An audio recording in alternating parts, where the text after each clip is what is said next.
So the rapper Chingy seems to believe that has been on a campaign, and he's convincing himself and trying to lead himself to believe that model or transgender, I don't know what's her exact title. Like, I don't know what she does, but the person that exists, the trans person that exists, she just exists, who's secretly been with celebrities.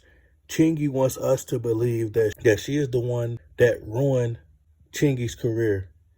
He's also upset at the fact that someone listed him as one of the worst rappers, the top 50 worst rappers of all time. So, Chingy, I hate to break it to you, bruh, but you are one of the worst rappers of all time. It is what it is. You do have some great records, and you're trying to blame Sidney Starr, or what's her name? You're trying to blame her for ruining your career. I don't think anybody ruined your career. You have to take some blame. You got to take some accountability, bro. Like, you had your run, and all things come to an end. You made some really great songs, but it just wasn't enough for you to sustain a long-lasting career, to have longevity. You weren't a lyricist. You made party records. It was great for that time. Unfortunately, in this society, people move on. They're always searching for a new sound, and that's just what happened, bro. Like, you got to keep it real with yourself. Keep it a band. There have been many of celebrities who have been alleged to have been with Transformers. Eddie Murphy, LL Cool J. The list goes on and on. At the end of the day, it's just about that music. And you had really nice songs. People love your songs, bro. Like, I remember when Right There came out. Like, my sister, I could still see the image in my head of my sister doing that dance, doing the chicken head. Like, she used to love when that song came on, bro. Like, she loved doing the chicken head. Like, Jaquan was out during that time, and that's when that Tipsy song was out, and they would do the chicken head. You came out during a time, luckily you benefited from that St. Louis sound. That was right around the time when Nelly came out. So, fortunate enough, it's just like a lot of the Chicago artists were able to get noticed during that time. They were able to garner attention and benefit off the fact that Chief Keef was one of the biggest artists at that time. So Chief Keef popularized smoking on this person pack, smoking on that person pack, disrespecting the ops. So a lot of the people in Chicago, like, he shined a light on Chicago. So a lot of people took after that.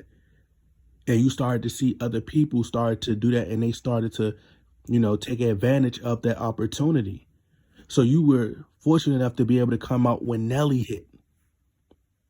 But once Nelly went away and that sound shifted to somewhere else, it wasn't like you evolved and you did other music, right? I'm telling you, bro, nobody cares about who you dating. You'll still have those childish ones out there. They be like, oh man, you look at you, and they crack jokes and stuff. But for the most part, bro, it's all about making hits. At the root of it, it's all about making hits. So you weren't able to adapt. So you got to hold yourself accountable, bro. Stop blaming. You can't blame everybody. And the fact that you still talking about that years later. You still talking about that, bro. Who cares? You still talking about that. And how I know you're making excuses, bro, you're in a day and age now where you got social media.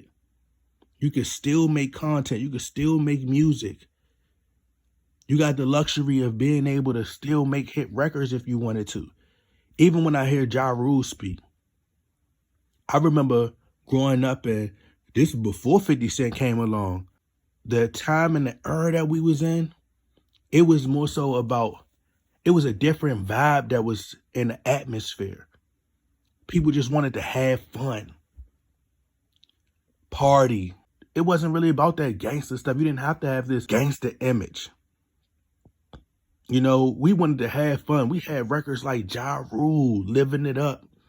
You know, you had DMX, We Right Here. So you got to stop making excuses, bruh. I truly don't believe that that is what ruined your career. I just think that it was the timing.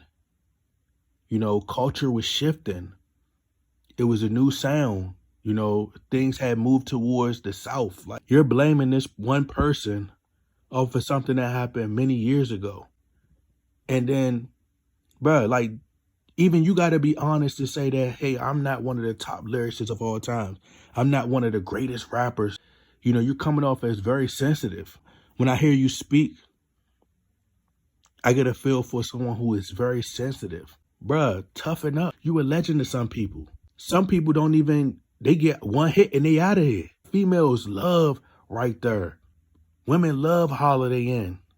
One Call Away. You got those 3 records right there. It's like, it's a moment in time that people will never forget. You gave people memories with those songs. So just be grateful and be thankful at the fact that people appreciate you for that. Bro, you a grown man now. You a whole grown man now, bro. And you got to take some responsibility and accountability. Be like, you know what? I got to stop blaming these people, bro. Like, it's on me. Like, the reason your career is at where it's at now is because of you. Richard Pryor was said to have been dating the trans. Like, we're basically in the rainbow era right now. There's no excuses. Even if it, let's just say that's just a rumor, or say if it was real. Bro, we are in a time right now where you would thrive in this era. You would flourish in this era. You on Vlad TV. People ain't got the access to go on Vlad TV. You can go to Say Cheese TV platform. DJ Academics. Excuses. Because you're sensitive and you let them get to you. You probably hear these naysayers and you hear the critics and you hear them questioning your manhood. But none of that should get to you, bruh. Because at the end of the day, it's all about that money. At the end of the day, when you sit at the table, I'm telling you, once you get to a certain level, they don't care about that stuff, bruh.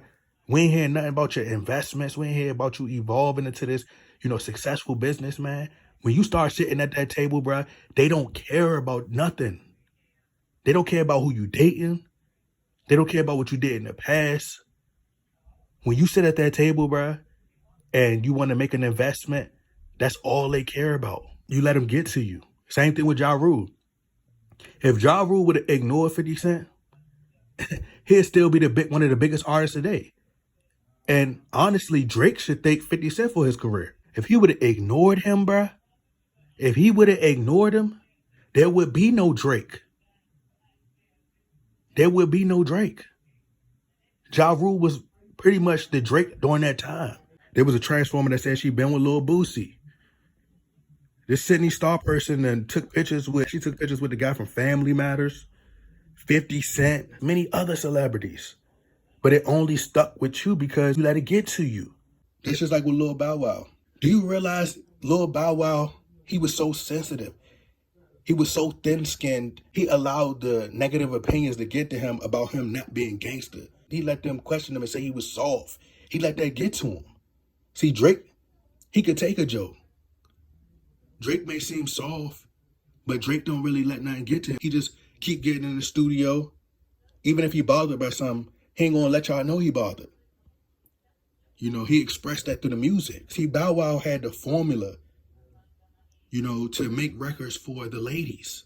The women were the consumers during that time. So that's why Bow Wow was so successful as he was. Bow Wow, Ja Rule. Ja Rule had songs, I'm Real, with Jennifer Lopez. You had Jadakiss coming out during that time. We gon' make it. We gon' make. That's the type of vibe that was in the atmosphere back then, bro. People just wanted to have a good time. They went on that gangster stuff. If Bow Wow and Ja Rule and all them were still out, bro, there would be no Drakes.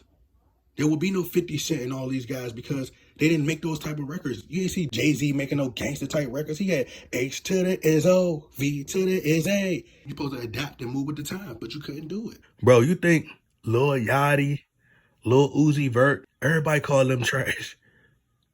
This new era, bro, they call this new era the mumble rappers. They feel like these the worst rappers to ever exist. I wish somebody would have called me the worst rapper and I was getting to a bag. They call Future the worst rapper.